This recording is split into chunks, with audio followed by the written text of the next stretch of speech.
আসসালামু আলাইকুম। বার্ডসাই ট্রাভেলের পক্ষ থেকে আরও একটি ঐতিহাসিক স্থান থেকে সবাইকে জানাই স্বাগতম। পাহাড়পুর, নওগাঁ। পুন্ড্রবর্ধনের রাজধানী পুন্ড্রনগর বর্তমান মহস্থানগড় এবং অপর শহর কটিবর্ষ বর্তমান বানগড় এর মাঝামাঝি স্থানে অবস্থিত ছিল সোমপুর মহাবিহার। এর ধ্বংসাবশেষটি বর্তমান বাংলাদেশের বৃহত্তর রাজশাহী অন্তর্গত নওগাঁ জেলার বদলগাছি উপজেলার পাহাড়পুর গ্রামে অবস্থিত।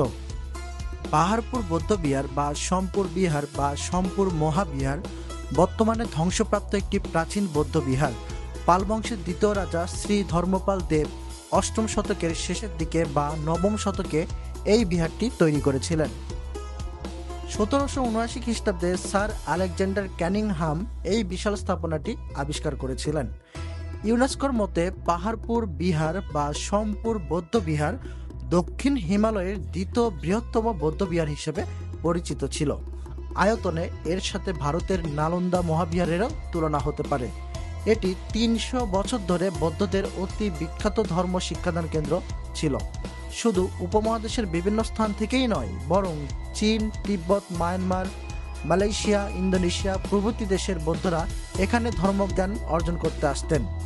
1985 খ্রিস্টাব্দে ইউনেস্কো এটি বিশ্ব ঐতিহ্যবাহী স্থানের স্বীকৃতি প্রদান করেন।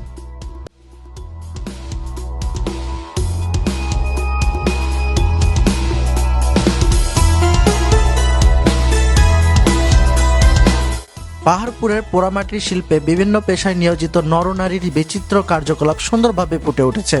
শিল্পীরা তাদের পারিপার্শ্বিক অবস্থার প্রতি অত্যন্ত সচেতন ছিলেন এবং সাধারণ মানব জীবনের প্রতিটি কল্যাণযোগ্য বিষয়বস্তু এই শিল্পে স্থান পেয়েছিল। অনুরূপভাবে প্রাণী জগৎ যেমন সাপ, হরিণ, সিংহ, বাঘ, হাতি, শূকর, বানর, শিয়াল, খরগোশ, মাছ, পাখিহাঁস, রাজহাঁস নিজস্ব ভঙ্গিমায় চিত্রিত হয়েছে, কিন্তু উদ্ভিদ জগৎ তুলনামূলকভাবে কমই স্থান পেয়েছে।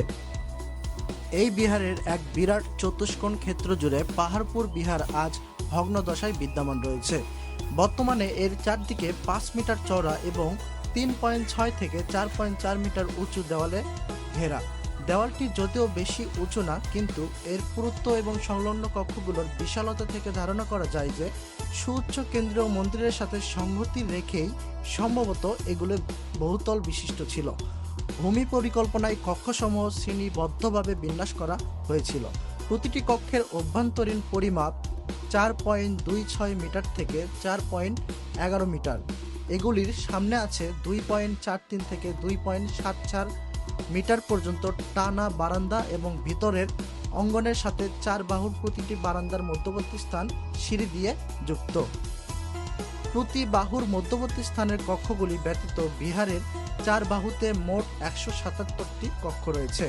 উত্তর বাহুতে রয়েছে 45টি কক্ষ এবং অপর 3 বাহুর প্রতিটিতে রয়েছে 44টি করে কক্ষ।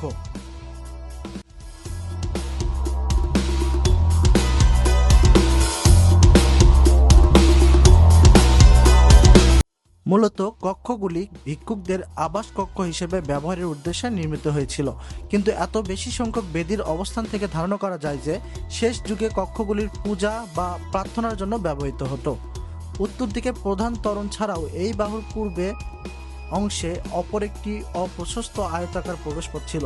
পশ্চিম ও দক্ষিণ বাহুতে অনুরূপ কোনো পথের ব্যবস্থা না থাকলেও সম্ভবত পূর্ব বাহুর মধ্যস্থল বরাবর একটি ক্ষুদ্রাকার প্রবেশপথ ছিল।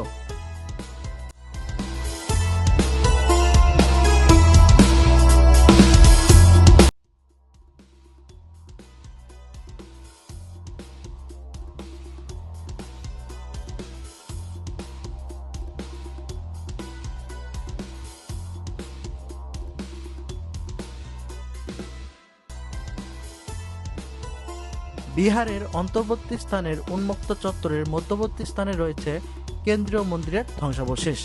এখন এটি 21 মিটার উঁচু হলেও মূল মন্দিরটি কমপক্ষে 30 মিটার উঁচু ছিল। 3টি ক্রমহ্রাসমান ধাপে ঊর্ধ্বগামী এই মন্দিরের ভূমি পরিকল্পনা ক্রুশাকার। প্রতিটি ক্রুশ বা দৈর্ঘ্যপ্রস্থ 108.3 মিটার ও 95.45 মিটার। ক্রুশের মধ্যবর্তী স্থানে আরও কয়েকটি অতিরিক্ত দেওয়াল কৌণিকভাবে যুক্ত। মূল পরিকল্পনাটির কেন্দ্রে দরজা জানালাবিহীন একটি শূন্যগর্ভ চতুষ্কোণাকার প্রকোষ্ঠ রয়েছে। এই প্রকোষ্ঠটি মন্দিরের তলদেশ থেকে চূড়া পর্যন্ত বিস্তৃত।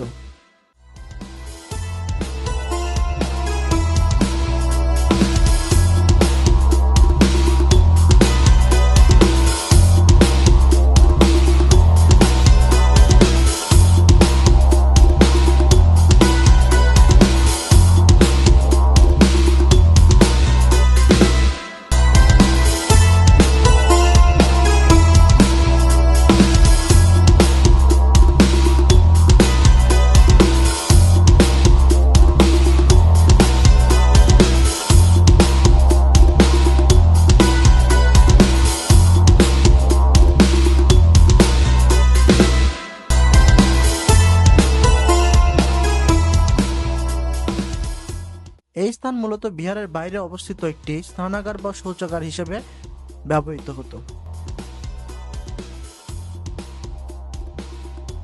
নওগাঁর পাহাড় থেকে আজকের ভিডিও এখানেই শেষ করছি। এরকম তথ্যবহুল ভিডিও পেতে বার্ডস আই ট্রাভেলের সাথেই থাকুন।